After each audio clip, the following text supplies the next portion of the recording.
ओम नमो भगवते वासुदेवाय। ओम नमो भगवते वासुदेवाय। ओम नमो भगवते वासुदेवाय। ओम नमो भगवते वासुदेवाय। ओम नमो भगवते वासुदेवाय।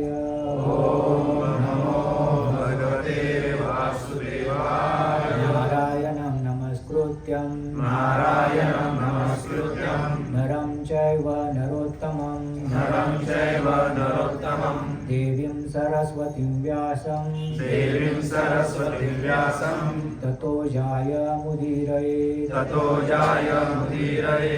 नष्टप्रायेषु भद्रेषु नष्टप्रायेषु भद्रेषु नित्यं भागवत सेवया नित्यं भागवत सेवया भगवती उत्तमश्लोके भगवती उत्तमश्लोके भक्तिर्भवति नैष्टिकी भक्तिर्भवति नैष्टिके। कृष्णाय वासुदेवाय कृष्णाय वासुदेवाय देवकी नंदनाय च देवकी नन्दनाय च नन्दगोपकुमाराय नन्दगोपकुमाराय गोविन्दाय नमो नमः। गोविन्दाय नमो नमः। ॐ अज्ञानतिमिरान्धस्य ज्ञानाञ्जनशलाकया चक्षुरुन्मिलितं येन तस्मै श्रीगुरुवे नमः। श्रीचैतन्यमनोभीष्टं स्थापितं येन भूतले स्वयं रूप कदा मह्यं ददाति स्वपदान्तिकं।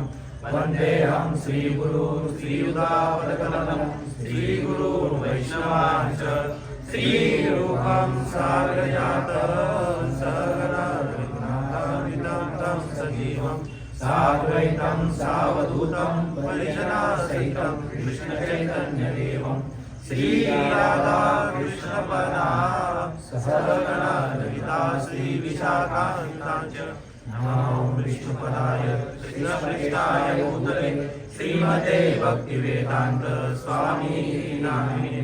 नमस्ते सरस्वती देवे गौरवाणी प्रचारिणे निर्विशेष शून्यवादी पाश्चात्यदेशतारिणे। भक्तावतारं भक्ताभ्यं नमामि भक्तशक्तिकं।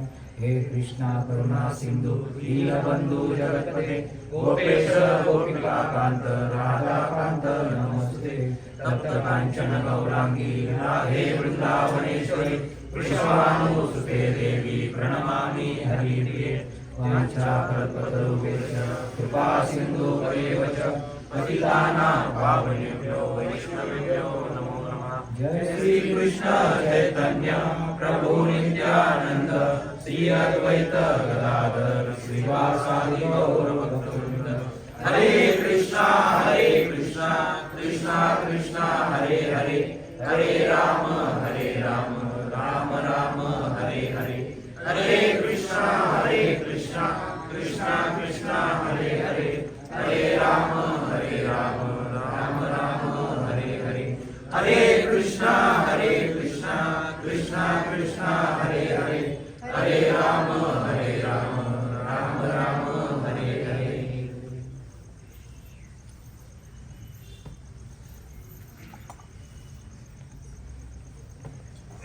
हरे कृष्णा। उपस्थित सर्व वाई भक्तांचं इथे हार्दिक स्वागत आहे आणि फार संख्या वाढलेली आहे. चांगलं आहे, चांगलं वाटतंय. अशीच संख्या वाढत जावी आणि एक मोठं मंदिर तयार व्हावं इथं. तर तुमच्या एवढ्या सगळ्यांच्या उपस्थितीमुळे तुमच्या उत्साहामुळे आम्हाला सगळ्यांना म्हणजे काही लोक जर म्हणजे ब्रह्मचरण नाही आलं तर आमच्यासारख्यांना संधी मिळते इथं तुमचं सेवा करण्याची. तर मी त्याबद्दल तुमच्या सगळ्यांचा आभार मानतो. तर श्रीमद भगवद्गीता श्लोक नंबर अध्याय नंबर 9 आहे आणि श्लोक नंबर आहे 29. मी पुढं म्हणतो, तुम्ही पाठीमागे म्हणण्याचा प्रयत्न करा. समोहम सर्वभूतेषु न मे द्वेषास्ति न प्रिया हे भजन्तु मा भक्त्या मयि ते तेषु चाप्यहं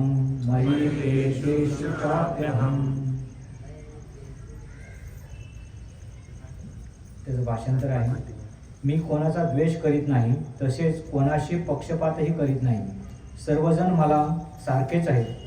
परंतु जो कोणी भक्तिभावाने माझी सेवा करतो तो माझा मित्र आहे, माझ्या ठायी स्थित आहे आणि मी सुद्धा त्याचा मित्र आहे. तात्पर्य श्रील प्रभुपादांच्या द्वारे. या ठिकाणी कोणी प्रश्न करेल की जर श्रीकृष्णांना सर्वजण सारखेच असतील आणि कोणीच विशेष प्रिय नसेल तर मग त्यांची दिव्य सेवा करण्यात सदैव निमग्न असलेले भक्त त्यांना विशेष प्रिय का असतात? परंतु या ठिकाणी भेद दर्शविण्याचा संभवच नाही. हे तर साहजिकच आहे. या भौतिक जगतात मनुष्य कितीही उदार प्रवृत्तीचा असला तरी त्याला आपले मुलेबाले विशेष प्रिय असतात. भगवंत म्हणतात की प्रत्येक जीव, मग तो कोणत्याही रूपातला असो, तो माझा पुत्र आहे आणि म्हणून ते प्रत्येकाला जीवनावश्यक वस्तूंचा विपुल प्रमाणात पुरवठा करतात. भगवंत मेघासमान आहेत. मेघ हा सर्वत्र पाऊस पडतो, मग तो खडक असो, जमीन असो अथवा पाणी असो नसो, परंतु आपल्याकडे ते विशेष ध्यान देतात. अशा भक्तांचा या ठिकाणी विशेष उल्लेख करण्यात आला आहे. हे भक्त सदैव कृष्ण भावनाभावित असतात आणि म्हणून ते श्रीकृष्णामध्ये स्थित असतात. कृष्ण भावनामृत शब्द दर्शवतो की जे कृष्ण भावना भावित असतात ते भगवंतांच्या ठाई स्थित असलेले चालते बोलते योगीच असतात. या ठिकाणी भगवंत स्पष्टपणे म्हणतात की मयी ते माझ्यामध्ये स्थित आहेत. यावरून साहजिकच आहे की भगवंतही त्यांच्यामध्ये स्थित आहेत. ही गोष्ट परस्पर पूरकच आहे. यावरून ये यथामान प्रपद्यन्ते तांस्तैव भजाम्यहम् या श्लोकाचाही स्पष्टीकरण होते. जो ज्या प्रमाणात मला शरण येतो त्या प्रमाणात मी त्याची काळजी घेतो. भगवंत आणि भक्त दोघेही चेतन असल्यामुळे हे अलौकिक आदान प्रदान होते. हिरा जेव्हा सोन्याच्या अंगठीत बसविला जातो तेव्हा तो अत्यंत सुंदर दिसतो, त्यामुळे सोन्याचे सौंदर्य वाढते आणि त्याचप्रमाणे हिऱ्याचेही सौंदर्य वाढते. भगवंत आणि जीव दोघेही नित्य प्रकाशमान असतात आणि जेव्हा जीव भगवत सेवा करण्यात प्रवृत्त होतो तेव्हा त्या जीवाला सोन्याची शोभा येते. भगवंत हे हिऱ्याप्रमाणे आहेत आणि म्हणून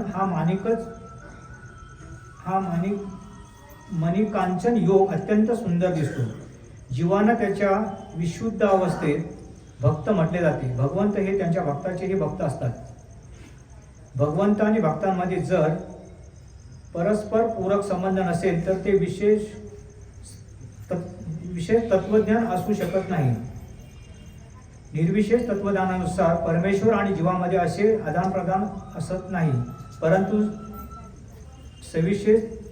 सविशेष तत्वज्ञानानुसार असे आदानप्रदान असते. या बाबतीत वारंवार उदाहरण दिले जाते की भगवंत हे एका कल्पवृक्षाप्रमाणे आहेत आणि मनुष्याला या कल्पवृक्षापासून जे काही हवे असेल ते भगवंत पुरवतात. तथापि येथे केलेले विवेचन अधिक स्पष्ट आहे. या ठिकाणी भगवंत हे आपल्या भक्ताचा प्रति पक्षपाती असल्याचे सांगण्यात आले आहे. यावरून भगवंताने आपल्या भक्तावर विशेष कृपा असल्याचे व्यक्त होते. भगवंत आणि भक्त यांच्यातील आदानप्रदान हे कर्म सिद्धांतांच्या अधीन असल्याचे समजून नये. असे हे आदानप्रदान दिव्य स्थितीमध्ये होते. भगवत भक्ती ही प्राकृत जगतातील क्रिया नसून सच्चिदानमयी आनंदमयी जगतातील क्रिया आहे. हरे कृष्ण.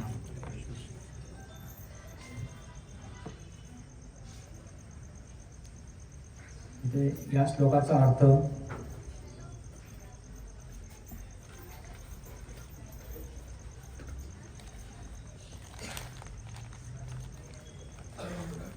आपण वाचतानाच आपल्याला समजलं असेल की भगवंत काय करतात सांगतायत की मी कुणाचाही पक्षपात करत नाही. म्हणजे जसे आई वडील आपल्या मुलं जी असतात त्यांच्याप्रती कोणाच्या लहान मुलगा मोठा मुलगा हा मला आवडतो तो आवडतो असं करत नाही. त्याचप्रमाणे भगवंत म्हणजे ते सांगतात की जरी पशुपक्षी असले सगळे जे जीव आहेत तर हे मला सारखेच आहेत. मला कोणीही आवडता किंवा मी कोणाचा पक्षपात असं मी कोणी आवडता असं नाही आहे. मी प्रत्येकजणे आपापले कर्म करायचं आहे आणि त्याच्या मी फक्त काय करतोय साक्षी आहे आणि प्रत्येकाच्या कर्मानुसार मी त्याला त्याचं आदान प्रदान करत असतो. पण त्यांनी काय तेच म्हटलंय एक शब्द असा पण टाकलाय च, म्हणजे जे माझे भक्त आहेत मी त्यांचा ते माझे ते माझ्यासाठी फार प्रिय आहेत ते. पण इतर जे भक्त नाही आहेत त्यांच्यावर ते सगळे मला सारखे आहेत. मग कोण असं आवडता कोण निवडता असं नाही. आता आपण जगामध्ये संसारामध्ये बघतो, कोण कुणाला व्याधी आहे तर कोण श्रीमंत आहे, कोण गरीब आहे. हे काय भगवंत करत नाही आहेत. हे काय आहे सगळं आपापल्या कर्माची फळं आहेत. जे काही गतजन्मात त्यांनी केले त्याप्रमाणे त्यांना हे आता त्यांची उपफळं जी आहेत ती त्यांना आता आपण प्रत्येकजण घेत असतो. तर भगवंताच्या नियोजनाने नाही तर म्हणजे हे घडत. भगवंत सांगायचं ह्याच्यामध्ये की मी काय कोणाचा पक्षपात करत नाही आहे. त्यामुळे आपापली फळं हे तुम्ही प्रत्येकजण घेत असा.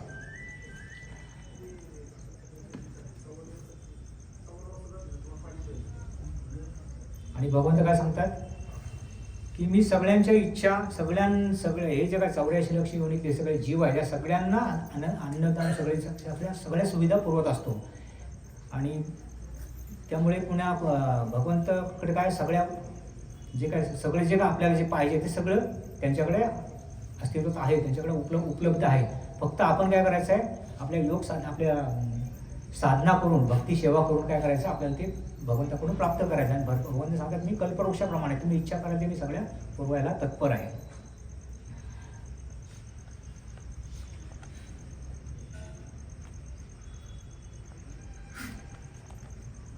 तर आपले शरीर किती तत्वांपासून बनलेले आहे? किती? नाही, एकूण तत्व किती आहेत? 24. किती सांगा म्हणजे सगळ्यांना माहिती तरी होईल. तू किती सांग किती? 20 म्हणता का? एकूण किती? अजून कोण सांगेल? 25 तत्वांनी बनलेले आहे. आता 25 तत्व कोणती आहेत सगळ्यांना माहीत व्हावं म्हणून सगळ्यांना आपण प्रवचनात होतं, पण पुन्हा ऐकल्यानंतर आपल्याला तुम्हाला पण आणि मला पण दिली. पण 25 तत्व कुठली आहेत? 20 आपला स्थूल शरीर आहे. म्हणजे काय? कर्मेंद्रिय ज्ञानेंद्रिय पंचमहाभूत कर्मेंद्रिय ज्ञानेंद्रिय म्हणजे 5 पंचतत्व, 5 कर्मेंद्रिय, 5 ज्ञानेंद्रिय आणि हे इंद्रियाचे जे 5 विषय आहेत तन्मात्रा त्याला म्हणतात शब्द स्पर्श इंद्रिय ना ते सगळे 5 ते 5 असे म्हणून ते 20 झाले.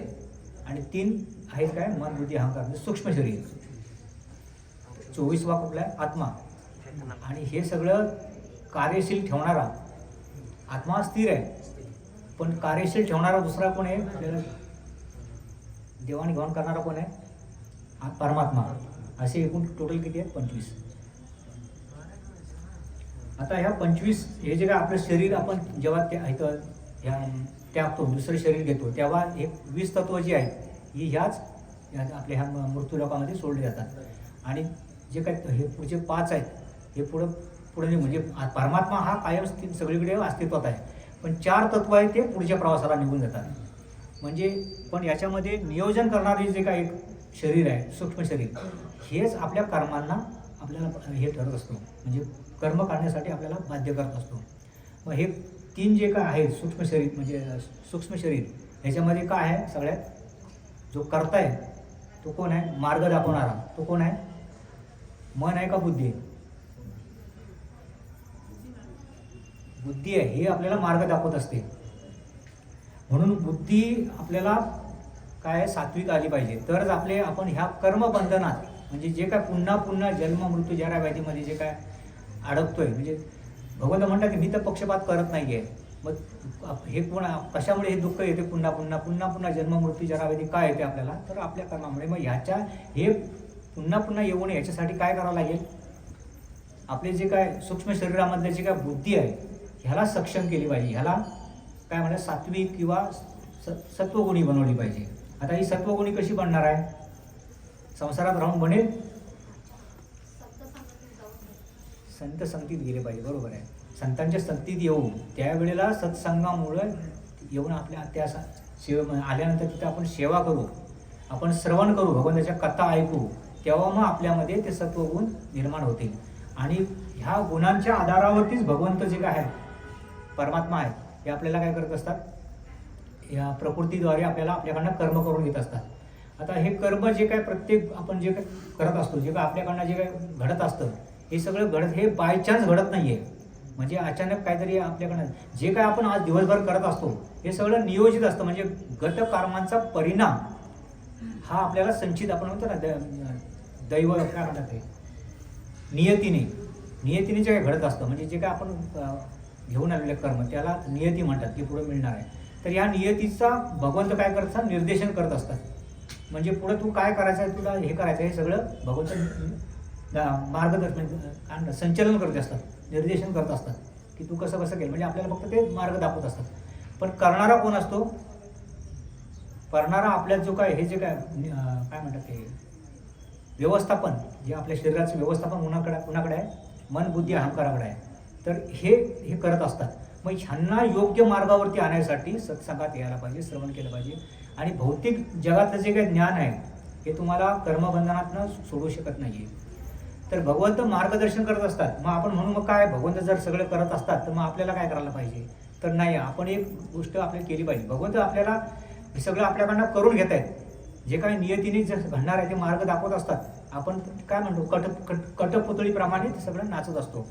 पण कसं नाचायचं ते आपण ठरवू शकतो. जसं एक उदाहरण दिलं जातं, एक श्रीमंत व्यक्ती आहे आणि त्याचा ड्रायव्हर आहे. हा श्रीमंत व्यक्ती त्या ड्रायव्हरला सांगतो, तू काय असं कर, हे माझी गाडी घेऊन जा आणि हे काम करून तू ह्या ठिकाणावरून हे काम करून ये. हा तुझा जायचा रस्ता आणि हे तुझं ठिकाण, इकडनं जाऊन ते काम करून यायचं. म्हणजे जसं भगवंत आपल्याला कर्मनियतीप्रमाणे मार्ग दाखवतात, हे करतात, त्याप्रमाणे ते श्रीमंत व्यक्ती त्या ड्रायव्हरला सांगतो. ड्रायव्हर कोण आहे, ह्या ठिकाणी आपण आहे समजायचं, आत्मा. आणि ती श्रीमंत व्यक्ती म्हणजे भगवंत आहे, परमात्मा आहे. आपल्याला नियतीने जे काय घडणार आहे ते सगळं मार्गदर्शन भगवंत करत असतात. पण गाडी इथून कशी तिथपर्यंत घेऊन जायची किंवा ते काम तिथनं पुन्हा करून कसं घेऊन यायचं हे कुणाच्या हातात आहे, हे आपल्या हातात आहे. म्हणजे जो का ड्रायव्हर आहे त्याच्या हातात आहे. आता ती गाडी खड्ड्यामध्ये आपटत धुपटत न्यायची, स्पीड ब्रेकरवरनं आपटायची किंवा रस्ता सोडून कुठेतरी आदळत न्यायची, हे काय त्या भगवंताने सांगितलं का. नियतीने ठरलेलं आहे, तुझा ह्या ठिकाणात जायचं सगळं नियोजित आहे.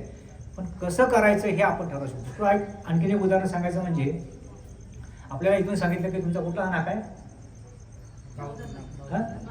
गावधन नाका आहे, कुठलाही जवळ कुठला असेल. इथनं सांगितलं की एक दोघांना सांगितलं की तुम्ही चालत जावा इथून आणि चालत जाऊन परत या. तर एक जण जाईल आपला पळत जाईल, एक जण टिंगळ मंगळ्या करत जाईल, एक जण काय पण वेड्यासारखा नाचत जाईल. सांगताना काय सांगितलेलं की ह्या ठिकाणी जाऊन यायचं. पण प्रत्येकाच्या हातात आहे ना कसं शिस्तीबद्ध जायचं, कसं जायचं ते प्रत्येकाने ठरवायचं आहे.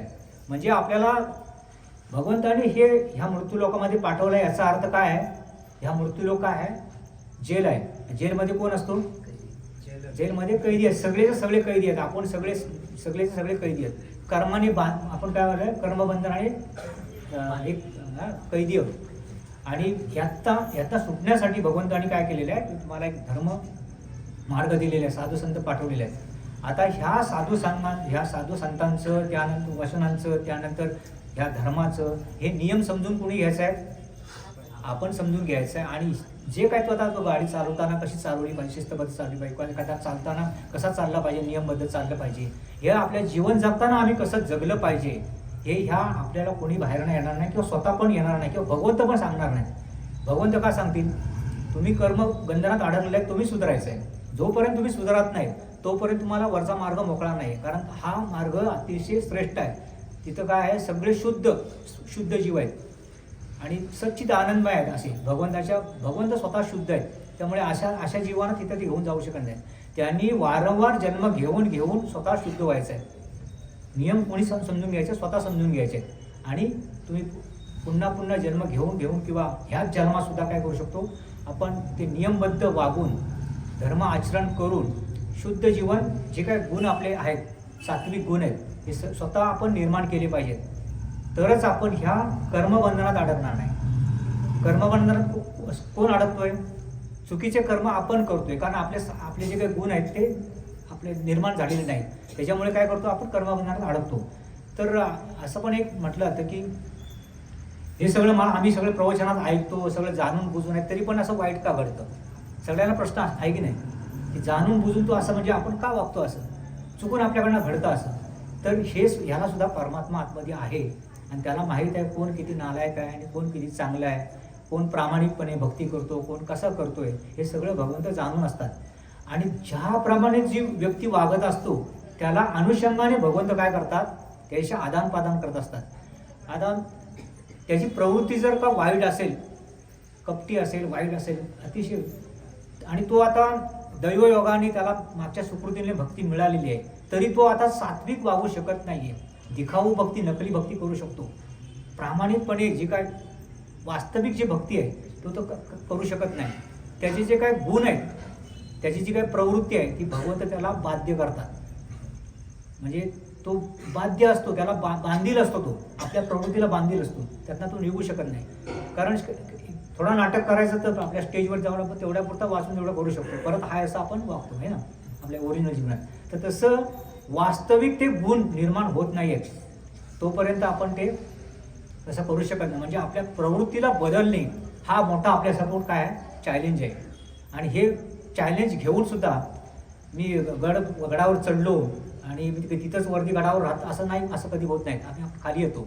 तर तसं आपण स्थिर, एक चांगल्या गुणामध्ये स्थिर राहण्यासाठी काय केलं पाहिजे, ती वास्तविक भक्ती केली पाहिजे. खरोखर म्हणजे हरिनाम तीव्रतेने केला पाहिजे. कारण हे काय आहे, हे असं धन आहे किंवा असं देण आहे, भगवंताची कृपा आहे, ह्याला कृपा म्हणतात. हे जे काही गुण आहेत किंवा सात्विक मार्गावरती चालणे ही भगवंताची कृपा आहे.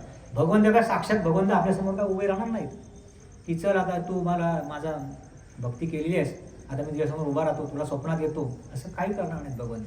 कृपा म्हणजे काय, की तुम्ही स्वतःमध्ये आपले गुण घेऊन आपण निर्माण करून त्याच्यामध्ये नित्य नियमाने सातत्याने आम्ही हरिनाम तीव्रतेने घेतोय, त्याच्यामध्ये कोणती टंगळमंगळ करत नाही. आमच्या व्यवहारामध्ये आम्ही किती सात्विक वागतोय ही कृपा आहे. कारण आता आम्हाला समजलेलं आहे तो मनुष्य कधीच विचलित होत नाहीये जेव्हा तो प्रामाणिकपणे भक्ती करू लागतो तेव्हा. कारण काय, भगवंताला हे सगळं दिसत असतं परमात्मा रूपाने. आता मी सांगितलं ना की भगवंत 18वा भगवद्गीतेमध्ये 18वा अध्यायामध्ये 61वा श्लोक आहे. ईश्वरा सर्वभूताना हृदयेषु अर्जुन ब्राह्मय सर्वस्व भूताना यंत्रारूढानी मायया. तुम्हाला मायेच्या अधीन मी काय करतो, सर्व भुलवत असतो. कारण काय, मी बघतोय तुम्ही वास्तविक तुम्ही काय आहेत ते. आणि मायेचे शिकारी कोण होतात, जे कमकुवत असतात, जे वास्तविक भक्त नाही म्हणतात. खरं नाणं नाही आहे, खोटं नाणं आहे, तो फसतो त्यामध्ये. तर असे भगवंतांच्या ह्या दैवी प्रकृतीमध्ये आम्ही आहोत, कर्मबंधनाने आम्ही ह्यात अडकलेलो आहे. पण भगवंताच्या मायेसुद्धा काय आहे, भगवंताची जी काही माया आहे ती आपल्याला मुद्दामून अडकवते का, नाही आहे. ती भगवंताची शक्ती आहे. पण मग आपण म्हणू की मग ती अशी का करते, आम्ही तर भक्त करण्याचा प्रयत्न करतो, मग ती आम्हाला का, म्हणजे चांगली जप करायला घेतलं तर आपल्याला जप करता करता लगेच मन आपलं भटकता इकडे आहे ना, असं का करते माया. मग ही मायेचं काम आहे. माया म्हणजे काय आहे, काय माया म्हणजे कोणी सांगेल, ज्या भगवंताचं स्मरण होत नाही, ज्या भगवंताचं नामस्मरण करताना माया आपण आपलं मन भटकतं, ती माया आहे. ज्या सेवा करत असताना आपण त्या सेवेमध्ये आपल्याला रुची निर्माण होत नाही, दुसरंच काहीतरी करत असतो, ती माया आहे. जे काय भगवंताच्या संबंधित गोष्टी ज्या घडत नाही आहेत ती सर्व माया आहे. तर माया काय, एक उदाहरण सांगायचं म्हणजे आता एक सिक्युरिटी गार्ड आहे. ती कोणाची सिक्युरिटी गार्ड आहे, मोदीची, कोणाची आहे, मग भगवंताची सिक्युरिटी गार्ड आहे. भगवंताची प्रतिनिधी सेवक आहे. पण तिला सुद्धा काय करायचं आहे, तुम्ही जर का त्या लायकीचं झालात मोदीला भेटण्याचा. आता एक मोदीचं आपण उदाहरण घेऊया की मोदी आहे आणि त्याचे सिक्युरिटी गार्ड असे असतात नाही का, आणि एखादी व्यक्तीने फार मोठं काहीतरी देशासाठी भयंकर मोठं काम केलेलं आहे आणि त्याला भेटायचं आहे आणि तो सांगतोय की हे बघा मी एवढं मोठं कार्य केलं, मला सरकारने हे दिलेलं आहे आणि मला मोदींना हे दाखवायचं आहे, मला त्याचं हे मोदींना पण आवडेल ते. तर सिक्युरिटी गार्ड अडवतील का, नाही अडवणार. पण एका नालायक एखादा असेल किंवा ज्याचं काही स्वतःकडे पात्रता नाही आहे किंवा त्याच्याकडे काय असं चांगल्या गोष्टी नाही आहेत आणि तो म्हणेल की नाही आम्हाला मोदीला भेटायचं, ते सिक्युरिटी गार्ड त्याला पुढे जाऊन देतील, त्याला पहिला फटका मारतील आणि उडवतील, आहे ना. तसं माया आपल्याला आपली वास्तविकता बघते. जर तो चलबिचल असेल तर माया उडवते आणि जर का खरोखर असेल तर माया त्याला वर जाऊन देते, काही करत नाहीये, म्हणजे ती हस्तक्षेप करत नाही, कारण तिचं चालत नाही. तिची शक्ती कुठपर्यंत चालते, ज्या वेळेला तो विचलित होतो, तो खरा नसतो, त्यावेळेला त्याला माया त्याच्या कार्य करत असते. तर आपण आज एक कथा बघूया. सगळ्यांना धुंदगारीची कथा माहिती आहे का? कारण तुम्ही सगळेजण इथं आजपर्यंत सगळे प्रवचन देतात, हेच तत्वज्ञान सांगतात आणि मग सगळे पाठीमागचे झोपतात. तर आपण पण असं तत्वज्ञान सांगत बसलो तर काही लोक ऐकतील, काही लाभ होणार नाही. तर जेव्हा असं म्हणतो ना, एक राजा होता आणि एक राणी होती, आणि तेव्हा लगेच सगळे ऐकायला जरा तत्पर असतात. आपल्याला आम्ही पण लहानपणी ऐकत होतो. तर धुंदगारी हा एक अशी म्हणजे सत्संगाचा परिणाम काय असतो. सत्संगाशिवाय भगवंतानी एक असं एक मोठं एक मौल्यवान हे ठेवलं आहे सत्संगामध्ये, की तिथंच तुम्ही तुमची हित साधू शकता. प्रत्येकजण आपलं हित साधून आपले वास्तविक आपले जे काही रुची, गोडी, काय म्हणतात कृपा, हे सगळं त्या सत्संगातून मिळू शकतो. हे एक बँक आहे, भगवंतांची कृपेची एक बँक आहे. तर ह्यानी हे भगवंतांची ती योजनाच आहे. तर सत्संगाने मनुष्य जी काय भगवंताची कृपा आहे तो प्राप्त करायला पात्र बनू शकतो.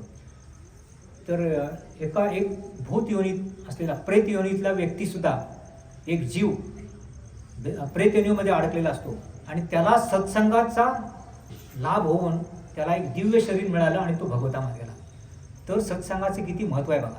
पण आपण काय करतो, कोण जाईल तिकडे आठवड्यातनं एकदा, कोणी सांगितले आज थंडी वाजते, घरात झोपूया, टी व्ही बघत बसूया. अरे पण 1 तास जर काढून आपण नाही दिलं तर ते अति मौल्यवान अशी हे जे काय इथं मिळणार आहे ते आपल्या नशिबात कशी पडणार आहे, ते पुन्हा पडणार आहे का? शेवटी आपण मायेचे शिकारी होऊन मायेचे धक्के खात हा जीवन अखंड संपू आणि पुन्हा परत जन्ममृत्यूच्या चक्रामध्ये ह्यात या मृत्यूलोकामध्ये येऊन इथं काय सगळं हे आहे का, मजा आहे का? नाही आहे मजा. वरती स्वर्गलोकामध्ये आपण ऐकून आहे की तिथं सगळ्या सुखसुविधा, त्यानंतर सगळं ऐश्वर आहे. तिथं मृत्यूला म्हणजे भरपूर आयुष्य असतं. तिथं कुठल्या कल्पवृक्ष आहेत, जे काम इच्छा पूर्ती मिळतं. नरक लोकामध्ये सगळे भोग आहेत. ह्या मृत्यूलोकामध्ये जन्म मृत्यू जरा व्याधी आहेत, म्हातारपण आहे, पदम विपद आहेत, संकट आहेत. आपल्या कर्माचे पुढं फळ काय येणार माहीत आहे, कुठले आजार होतील, कधी मृत्यू होईल, कधी ॲक्सिडेंट होईल, काही माहीत नाही आहे. अशा याच्यामध्ये कोण यायचा प्रयत्न करेल का? मग म्हणून काय केलं पाहिजे, हे सगळं बाजूला ठेवून आपल्या मनाचं पण न ऐकता, ज्या वेळेला आपण स्वतः प्रयत्न करून आपल्या मनाच्या विरुद्ध जाऊ आणि विकृत बुद्धीच्या विरुद्ध जाऊ आणि हे प्राप्त करण्याचा प्रयत्न करू, तेव्हा भगवंत आपल्याला हात धरून वरती घेतात आणि मायेला बाजूला करतात. पण आपण जर का असं प्रयत्न जर प्रामाणिक दाखवत असेल तर तुमच्या नशिबातही पडणार नाही, कोणाच्याच नशिबात पडणार नाही. कारण भगवंतानी काय केलेलं आहे याची काही किंमत नाही आहे. फक्त बसायचं आहे, हरिनाम तर फुकटमध्ये घ्यायचं आहे. आणि एवढे सगळे साधू संत सांगतात, तुकाराम महाराज, ज्ञानेश्वर महाराज सगळेजण सांगतायत की केवळ हरिनाम हाच पर्याय तुमच्यासाठी आहे. तुम्ही यज्ञ करून सुद्धा भगवधामात किंवा स्वतःची मुक्ती करू शकत नाही. पूजा भगवंताकडे जाऊन केलीत तर तुम्ही तुमचं मन दुसरीकडे असतं आणि तुम्ही फक्त अगरबत्ती दाखवत असता किंवा काय म्हणतात दुसरं आणखीन काय, यज्ञ, तपश्चर्या, कोणत्याही मार्गाने कलियुगामध्ये आपण स्थिर काय हे करू शकत नाही, भक्ती करू शकत नाही किंवा भगवंत प्राप्त करू शकत नाही. पण एक मार्ग आहे, मुखाने जरी मन इकडे तिकडे भटकलं तर एक दिवस असा येईल, तुमची मॅच्युरिटी येईल. जसा मुलगा KGतनं 1ली, 2री, 3री जातो, एक दिवस तो ग्रॅज्युएट होतो, तसं काही वर्ष निघून गेला, त्याची प्रामाणिकपणा जर का खरोखर असेल तर तो एक दिवशी ह्या पात्रतेचा पदवीधर होऊ शकतो. तर असा हा मार्ग आहे. तर ह्या सत्संगातनं आपण हे प्राप्त करू शकतो. तर ह्या धुंदगारीची कथा आपण बघूया की कसे म्हणजे सत्संगाचा काय परिणाम होतो. तर हे भागवतमध्ये, श्रीमद भागवतमध्ये कथा दिलेली आहे. तर सगळ्याला माहीत आहे की काय उडपी हंपी कर्नाटकच्या त्या भागामध्ये तुंगभद्रा नावाची एक नदी आहे. त्या नदीच्या किनारी एक गाव आहे. त्या गावामध्ये आत्मदेव नावाचा ब्राह्मण राहत होता. सगळ्याला माहीत आहे, सांगू का नको सांगू? किती जणांना माहित आहे, किती जणांनी ऐकलेली आहे?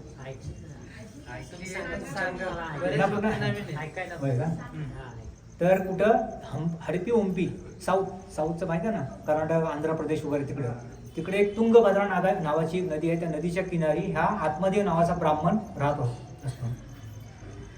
हा ब्राह्मण अतिशय धर्मशील, सत्वगुणी, सत्वगुण, तामसिक गुण तसा हा सत्वगुणी असतो, दान धर्म करणारा असतो, सगळ्यात चांगल्या स्वभावाचा असतो. आणि पण त्याची जी काही पत्नी असते ती काय असते, क्रूर असते, अतिशय भांडखोर आणि वाईट स्वभावाची सगळी असते. तर असं तो त्याचं जीवन चाललेलं असतं. आणि हा ब्राह्मण जेव्हा म्हणजे असं बाहेर काम करत असतो आणि घरी येतो, तर ह्याचं काय रोज घरामध्ये फक्त कलह आणि भांडणच असतात. कारण काय तिचा स्वभाव वेगळा असतो, याचा स्वभाव वेगळा असतो. हा धर्मशील असतो, तर ती काय नुसती भोगवादी असते. म्हणजे ती फक्त आयुष्य काय अय्याशीमध्ये जगणे, खाओ पिओ मजा मारो अशा तिचं जीवन असतं. तिला हे असल्या गोष्टी आवडत नसतात. त्यामुळे दोघांचा स्वभाव एकमेकाला पटत नाही आहे. आणि त्यामुळे ती त्याची अशी सतत भांडणं करत असते. त्यामुळे तो सतत निराश आणि वैतागलेला असतो. त्याचबरोबर दुसरं एक आणखी त्याच्यामध्ये म्हणजे काय म्हणतात ना की घरोघरी मातीच्या चुली. प्रत्येकाला काही ना काही संकट, आणि आपण आहोतच ह्या दुःखामय जगामध्ये. कुठं आहोत, दुःखमय जग आणि जेलमध्येच आहोत. त्यामुळे मायेचे आपण काय करे हे आहे, जे माया जेलर आहे आणि आपण तिचे काय म्हणतात ते कैदी आहोत. त्यामुळे इथं खडी फोडण्याशिवाय दुसरा काय पर्याय नाही. आपल्या तात्पुरतं वाटतं की कर्माची फळं खाताना, म्हणजे एखादी पुण्य कर्म घेताना आपल्याला वाटतं की कोण गाडी चालवतोय, मौज मजा मारतोय. पण तरीसुद्धा प्रत्येकाच्या घरी काय आहे, दुःख आहे. म्हणजे घरोघरी मातीच्या चुली म्हणतात ना, तसं हा ब्राह्मण सत्वगुणी जरी असला, सात्विक असला, धर्मशील असला, तरी पण त्याच्या घरी हे क्लेश होतेच. त्याला आणखीन दुसरी एक विपदा अशी होती की त्याचं वय होऊन गेला होता, तरी पण त्याला अपत्य नव्हतं, पुत्रप्राप्त झालेली नव्हती. ते एक दुःख. घरात ही सारखी भांडणं, त्यात पुत्रप्राप्ती नाही आहे. दुसरी गोष्ट म्हणजे हा ब्राह्मणाच्या घरी एक गाय होती, ती पण बरेच वर्ष हा पालन करत होता, पण त्या गाईला पण बछडा झालेला नव्हता. हे सगळं बघून एक दिवस तो निराश होतो आणि कंटाळून काय करतो, नाही आता मी अरण्य जातो आणि तिकडनं परतच येत नाही. आणि हा एक दिवस असा ठाम निर्णय घेऊन आपला सरळ अरण्यात निघून जातो. अरण्यात निघून गेल्यानंतर असा जंगलामध्ये एका नदीच्या काठी बसलेला असतो. तर तेवढ्यात तिथं समोर याला काय दिसतो, एक तपस्वी संत त्याला दिसतो. हा तपस्वी संत कशासाठी आलेला असतो, तिथं पाणी पिण्यासाठी आलेला असतो.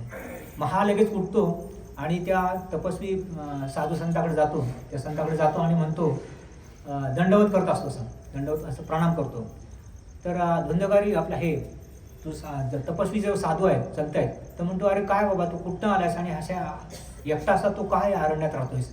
तर म्हणे सगळी व्यथा सांगतो त्याची, की माझी बायको अशी आहे, ती भांडत असते, घराचं नरक करून टाकले, गायी आहे, ते गाईला काय बछडा नाही आहे, मला पुत्रप्राप्ती नाही आहे आणि मला पुत्रप्राप्ती व्हावी हा माझा निर्णय आहे. आणि त्यासाठी मी इथं काहीतरी त्याच्यावरती पर्याय निघावा, काहीतरी मला कोणतरी सांगेल म्हणून मी घर त्याग करून आलेलो आहे.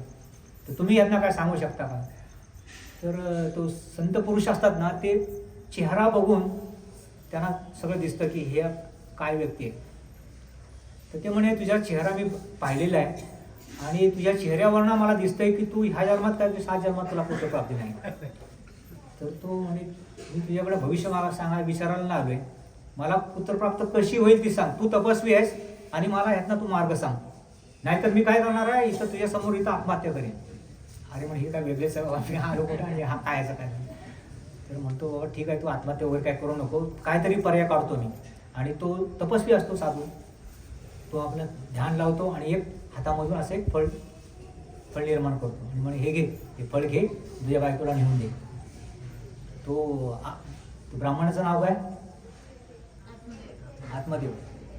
हा आत्मदेव काय करतो, तो फळ घेतो आणि आनंदाने एकदम खुश होऊन पटपट घरी जातो आणि बायकोच्या हातात देतो, हे घे फळ, आता आपल्याला पुत्रप्राप्ती होणार आहे. बायकोला काही आवडतच नसतं ते, ह्याचं त्याचा स्वभावच पडत नाही. ते म्हणे, तिला आय्याशीमध्ये राहायचं तिला सवय झालेली असते. कुठल्या ह्या नको त्या गोष्टीमध्ये ते बाळणपण, ते पिढा, ते 9 महिने, परत त्या पोराला जन्म द्यायचं, त्यांना सांभाळायचं, कुणी सांगितले असल्या गोष्टी. हे उगाच परत आला. मस्तपैकी धन त्यांनी कमवून ठेवलेलं आहे, त्याच्यामध्ये मी आराम जीवनभर मजा मारली असती, हा कशाला परत आला. आता हिला आनंद झाला आहे का, नाही आहे. ते म्हणजे एक काम कर, मी आंघोळ पिंगोळ करून आहे ना, हे फळ तुझं मी खाईन, तू काय कर, तू जा तुझ्या कामाला, आनंदी व्हायला पाहिजे. तर ती आनंदी नाही झाली. ती आता ह्याच्यानंतर काहीतरी पर्याय काढत असते. ती काय करते, आपल्या बहिणीला बोलावते हे हाय नवीन संकट निर्माण आलं माझ्यासमोर. आता हे संकट असतं का? तिच्यासाठी आनंदाची गोष्ट असते. पण ती काय म्हणते, आता ही अशी तामसिक लोक बघा कशी असतात. तर म्हणते ह्याने असं फळ आणले आणि मी जर हे खाल्लं तर मला पुत्रप्राप्ती होईल आणि मग असं सगळं ती सगळं सांगते. म्हणजे काही घाबरू नकोस तू. मग मी पण काय आहे, मी गर्भवती आहे सध्या आणि आता मला पुत्रप्राप्ती होणार आहे. तर मी हा जो माझा पुत्र जो आहे ना तो तुला देऊन टाकेन आणि तू काय करायचं, फक्त नाटक करायचं. तू उद्यापासून आहे ना गर्भवती असं जाहीर कर. मी सांगतो असं कर म्हटली. ठीक आहे म्हटली. पण आता हे फळ दिलं आणले त्याचं काय? म्हणे ह्याचा पण प्रयोग केला पाहिजे आपण. मग ह्याचा प्रयोग कुठं करणार? आणि आपली जी काही गाय आहे ना त्या गायला देऊन बघूया आपण. ठीक आहे म्हटली. तर ती जातात दोघीजणी, त्या गायीला ते फळ देतात आणि ती बहीण पण निघून जाते. आता ही चालू करते आपले नाटक गर्भवती असल्याचं. आणि मग पुढं काय होतं, परत क्लेश एकमेकामध्ये होत असतात. काही दिवस निघून गेल्यानंतर त्या बहिणीला जन्म होतो, मुलगा होतो, पुत्रप्राप्त होतं. ती काय करते, सांगितल्याप्रमाणे तो पुत्र जो आहे तो कोणाला आणून देते, आत्मदेवचे पत्नी, तिचं नाव काय, धुंदलीला आणून देते.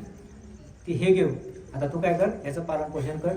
पण हे जे काय मूल दिले त्यांचा त्या अगोदर हे झालेलं असतं, काय म्हणतात त्याला, व्यवहार झालेला असतो. मी तुला माझं मूल देणार आहे, पण माझ्या पतिदेवाला मी काय सांगणार. मग तू काय करायचं, तू खूप भर धनवान संपन्न मानायस, तुझं जे काय धन आहे ते माझ्या नवऱ्याला दे, म्हणजे तो पण संतुष्ट होईल, तू पण संतुष्ट, तुझा नवरा पण सगळे संतुष्ट. ठीक आहे म्हटली.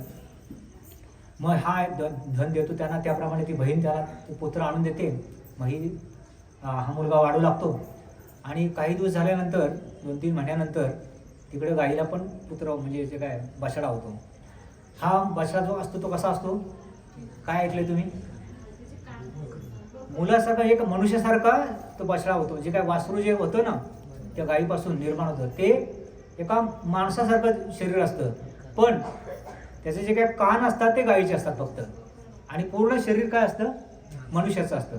मग आता याला नाव का ठेवायचं, कान गाईचं म्हणजे गो, कान गाईचे आणि शरीर माणसासारखं, म्हणून त्याला गोकर्ण म्हणून असं नाव ठेवलं. आणि त्या मुलाचं नाव, जे मुलाचं नाव ठेवलं असतं त्याचं नाव काय असतं, धुंदलीचा मुलगा म्हणून. ॲक्च्युअली धुंदलीचा पुत्र असतो का तो, नाही, धुंदलीच्या बहिणीच असतो, पण तरी सुद्धा धुंदली ते नाटक केलं असतं की म्हणून धुंदलीचा मुलगा म्हणून धुंदकारी असं नाव ठेवलं असतं. तर असं हा मुलगा आता पुढं दोन्ही पोरं काय होतात, मोठी होतात, वयामध्ये येतात. वयामध्ये आल्यानंतर आता बघा कसे आपले गत कर्मांचा परिणाम कसा पुढं आपल्या व्यावहारिक जीवनामध्ये मोठं झाल्यानंतर कसं काम करतात. तर हा जो साधूने दिलेल्या, तपस्वी साधूने दिलेल्या फळापासून झालेला तो जो काय गायीपासून आलेला जो काय मुलगा असतो गोकर्ण, हा धर्मशील, ह्या शास्त्रामध्ये पूर्णपणे ज्ञानी होतो, सत्वगुणी असतो, धर्मशील होतो, सगळ्यांच्या प्रती प्रेमभाव हे करणारा असतो. आणि हा दुसरा जो असतो धुंदकारी, हा पूर्णपणे गुंडगिरी, सगळ्या नशापान करणे, त्यानंतर सगळ्या लुटमारी करणे, चोऱ्या करणे, सगळ्यांना त्रास देणे, असल्या सगळ्या कार्यामध्ये असतो. तर हे सगळं असं चालल्यानंतर हा आत्मदेव म्हणतो, अरे बापरे हे काय चाललंय, मी काय करायला बोलतो, काय चाललंय. तरी सुद्धा त्या शेवटी काय, पुत्र हा पुत्र असतो. मग हा पुढं जाऊन एवढा ह्याचा आतंक वाढतो की तो एक दिवस काय करतो, म्हणजे त्याला वाईट सगळं लागतं, म्हणजे काय म्हणतात ते, वेश्या वगैरे असल्या करण्याचा मध्ये व्यभिचारपणे त्याला सवय लागते. सगळ्या वाईट गुणाने पूर्णपणे मदमत्त होतो. आणि जे काय घरातली काय वडिलांनी जी काय साठवलेली संपत्ती असते ती पण त्या वेश्यांच्या व्यभिचारामध्ये वापरून टाकतो. आणि तो शेवटी आत्मदेवलाही राहावे ना, आत्मदेव म्हणतो, अरे तू मी एवढा मोठा ह्याच्यामध्ये एवढं कमवलेलं आहे, माझं सगळं हे काय धर्मशील जीवन माझं मी व्यतीत केलेलं आहे, आणि तू सर्वनाश करायला लागलायस, हे काय करतोयस तू. तर तो लगेच रागाने काय करतो, काठी घेतो आणि त्या आत्मदेवलाच वडिलांनाच मारायला लागतो, सुटतो. मग आत्मदेव हताश होतो, नाराज होतो एकदम. पण त्याचा जो काय दुसरा जो गाईपासून जो मुलगा असतो गोकर्ण, तो काय करतो, त्यांना साथ देतो, म्हणतो तुम्ही निराश होऊ नका, तुम्ही काय करा, तुम्ही ह्या जंजालात आता राहू नका, तुमचं आता वय झालेलं आहे, तुमच्या इच्छा पण पूर्ण झालेली आहे, आता तुम्ही नको ते झालेलं आता डोळ्याने बघू शकत नाहीत, तर तुम्ही काय करा, अरण्यात जावा आणि तपश्चर्या करा, हेच तुमच्यासाठी हिताचं आहे. तर मग हे त्या मुलाचं तो गोकर्णाचं आत्मदेव ऐकतो आणि तो अरण्यात निघून जातो. आणि त्यावेळेला त्याला ते आठवतं. कोणाचं आठवतं? त्या तपस्वी साधूचं आठवतं. तो काय सांगितलेलं असतं तपस्वी साधूने की तू कशाला परत त्या घरामध्ये चाललायस, तुला जर मुलं होणारच नाही आहेत तर परत कशा, चांगली संधी आहे, धनसंपत्ती पण कमवून ठेवली आहे, बायकोचं पण चालणार आहे, तुला चांगलं तिथं संधी आली आहे, तिथं तपश्चर्या कर, भगवत प्राप्ती कर आणि मोक्ष मिळव. तर ते न ऐकता तो पुत्रप्राप्ती केली आणि हे चुकीचं असं घडलं. त्याला ते शब्द आठवतात आणि तसाच ह्याच्याने तो ह्याच्यामध्ये जातो, निघून कुठं अरण्यात जातो. तिकडे जाऊन तो भगवत प्राप्ती करतो. आता इकडे राहतो कोण? धुंदळी, त्याची बायको राहत असते आणि गोकर्ण. तर पुढं काय होतं, तो एवढा उत्माद त्याचा वाचतो कोणाचा, धुंदकारीचा, की तो आपल्या आईला पण काठीने मारायला चालू करतो आणि रोज ही भांडणं शेवटी ती वैतागते आणि ती काय करते, जवळच्या एका विहिरीमध्ये जाऊन आत्महत्या करते. आता राहिला गोकर्ण पण काय करतो, सरळ आपलं निघून तीर्थयात्रेला निघून जातो. आता तर ह्याला पूर्ण रान मोकळं झालं. मग आता कोण, त्यांनी काय केलं असतात, सगळ्या वेशा वगैरे घरी आणून ठेवल्या असतात, ते सगळी गेली. मग आता कोण वेशा घेऊन आलेल्या आहे आणि मस्त मजा करत असतो. आता ह्या एवढ्या सगळ्या बऱ्याच 4-5 वेशांना जर सांभाळायचं म्हटलं तर संपत्ती पाहिजे. बघ काय करणार, चोऱ्या माऱ्या करायचं. आणि एक दिवस हा राजाची मोठी चोरी केली तर काय होईल, ह्याला फाशी होईल. त्याच्याबरोबर जे काय हे सगळे त्या वेशा आहेत त्यांना भीती वाटते की अरे ह्याला पण फाशी होईल आणि आम्हाला पण सजा होईल. मग आता करायचं काय, मग आपण काहीतरी ह्याचा मार्ग काढला पाहिजे. मग त्या काय करतात, कट रचतात, षडयंत्र रचतात आणि काय करतात की हा रात्री झोपला की ह्याला मारून टाकूया आपण.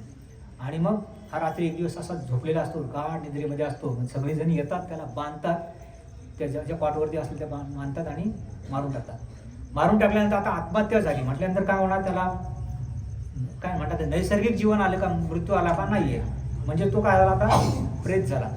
प्रेत झाल्यामुळे त्याला मोक्ष नाही, तिथंच तो फिरत असतो.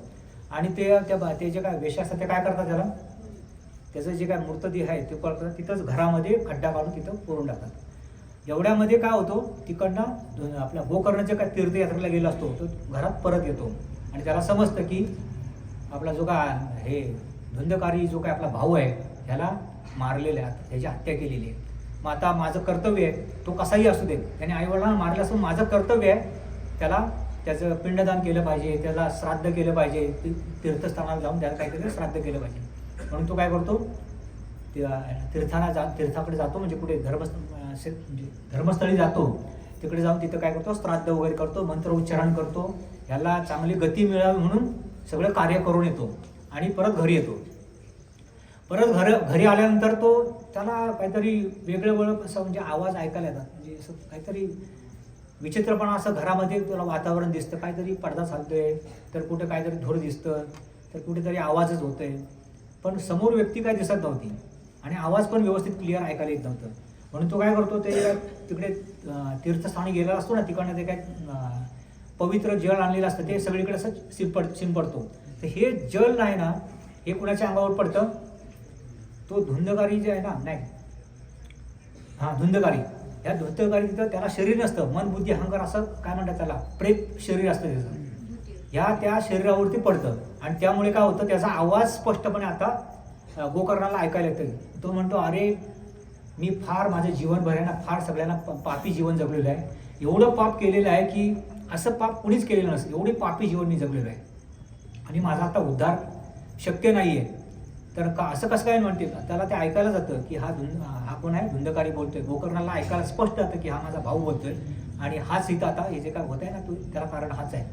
तर मी तर त्याला सांगतो, म्हणजे गोकर्ण सांगतो धुंदकारीला, अरे मी तुझ्यासाठी पिंडदान तिकडे जाऊन केलेलं आहे, श्राद्ध करून आणलं आहे, चांगल्या मोठ्या तीर्थाला जाऊन तुझ्यासाठी मी सगळं कार्य विधी करून आणले आहे, तुला कसं काय मोक्ष नाही मिळाला अजून.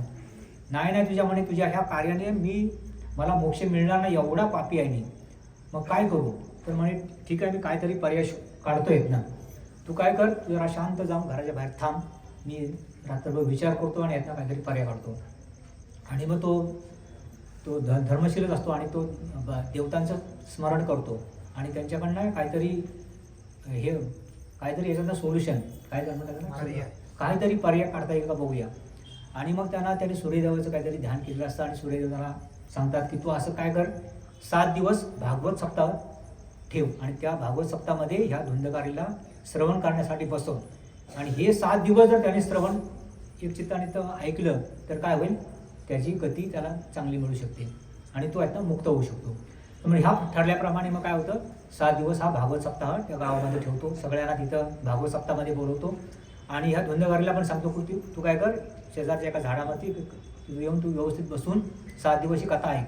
आणि मग ही 7 दिवसाची कथा झाल्यानंतर पूर्ण दिवस 7 दिवस संपल्यानंतर शेवट काय म्हणतात, शेवट 7वा दिवस संपतो आणि वरून एक मोठंसं यान म्हणजे काय म्हणतात ते देवता पुष्प विमान येतं आणि ह्या विमानामध्ये त्या जो काय धुंदगारी असतो त्याला एक दिव्य शरीर मिळतं, असं पितांबर घातलेलं चांगलं निळं वगैरे शरीर असं, आणि तो त्या यानामध्ये बसतो.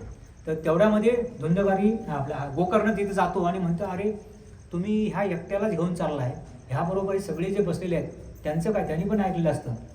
तर ते त्या जे काय विष्णुदूतांना हे सांगत असतो, गोकर्ण विचारत असतो की तुम्ही एकट्यालाच कसं काय घेऊन चालला.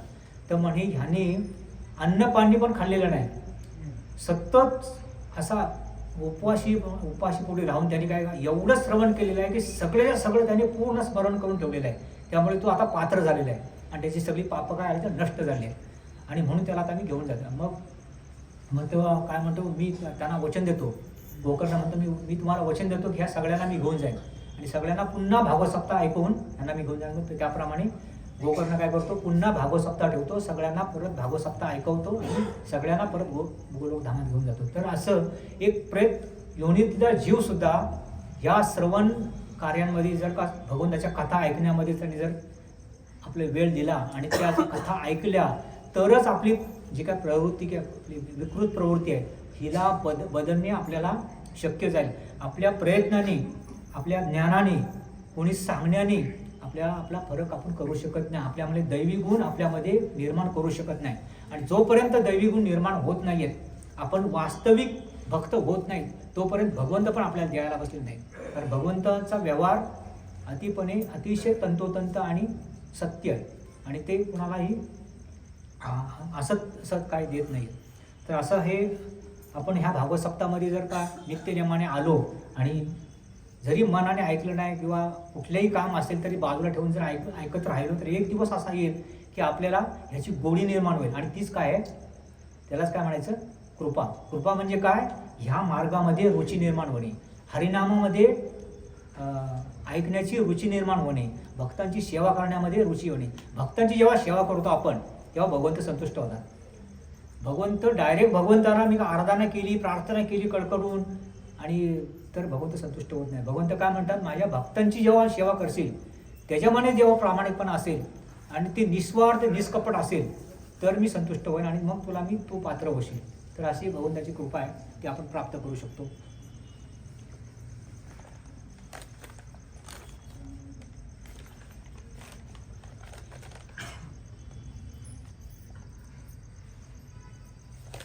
कोणाला काय प्रश्न?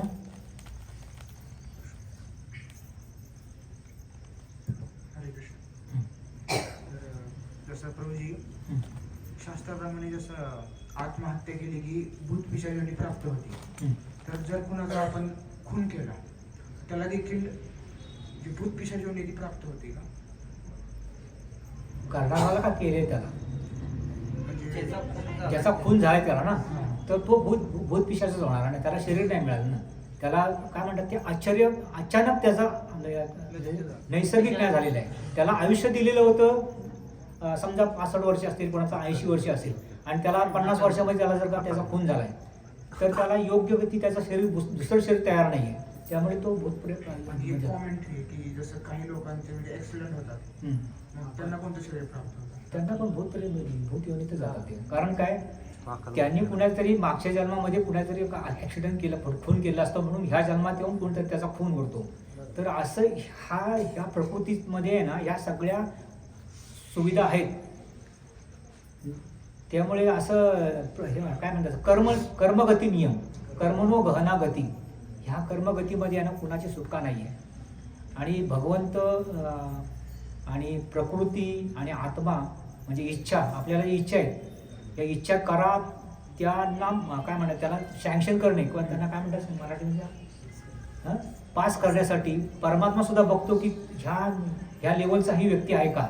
आणि प्रकृती असेल जर आपण त्या घेण्याच्या किंवा आपल्या एखादे प्रारब्ध मॅच्युरिटी का असेल त्याप्रमाणे ह्याला आज हे घरून घ्यायचं आहे तर परमात्मा ते सँक्शन करतात. आत्माला परमात्मा प्रत्येक गोष्टीला परमात्मा सँक्शन करत असतो आणि प्रकृती आपल्याला देत असते. तर असे हे आहे प्रकृती काळ आणि कर्म. कारण तमाळ कृष्ण महाराजांचा पण ऍक्सिडेंट झाला होता.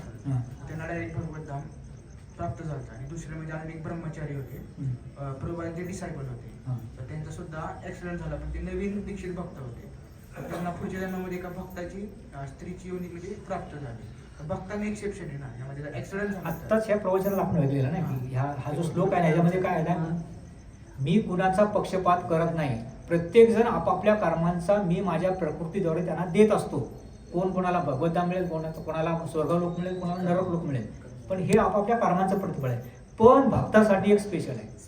तेच म्हणलं, भक्तासाठी भक्तांनी चुकून आत्महत्या पण हा भक्त ह्या आपला भगवंताच्या स्वतःचा म्हणजे पुत्र कसा असतो त्याप्रमाणे. Thank you so much. हरे कृष्ण. एक मिनिट प्रभू. हे म्हटलं आपण आपण आता माझ्यासाठी नाही केला नाही. चार लोकांना कळलं प्रश्न करायचे स्वतःसाठी नसतो करायचं. हे म्हणते ते ऍक्सिडेंट झाला ते धामात गेले हे त्यापासून त्याचं अखंड आयुष्य त्यांनी काय कसा जगलाय, लोकांना कळलं म्हणून प्रश्न अखंड आयुष्यभर तो कसा जगलेला आहे. वाईट जर जगला नसेल काय तुम्ही भावना आपला क्वेश्चन करता.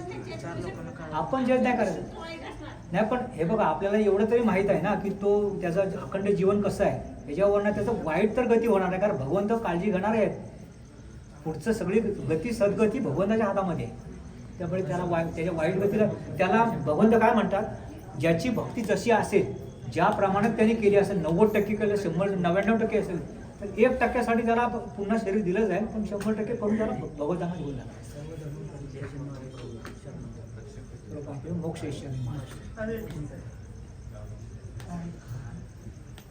भक्तीचा कधी नाश होत नाही. भक्ताच्या बाबतीत स्पेशल केस आहे. कौंतेय प्रतिजने नांदे. तर भक्ती मार्ग कधीही चांगला आहे. संसारी जीवन असं पण नाही की संसारी जीवन म्हणजे काय सगळं वाईट आहे, पण हा आपला बेस आहे. ह्या म्हणजे संसार आणि त्याच्याबरोबर परमात्मा मार्ग हे सारखं चाललं पाहिजे. कुठे एकाकडे जास्त जर कल दिला काय अध्यात्माकडे आणि संसाराला काय नाही ते भगवंत चालवतील तर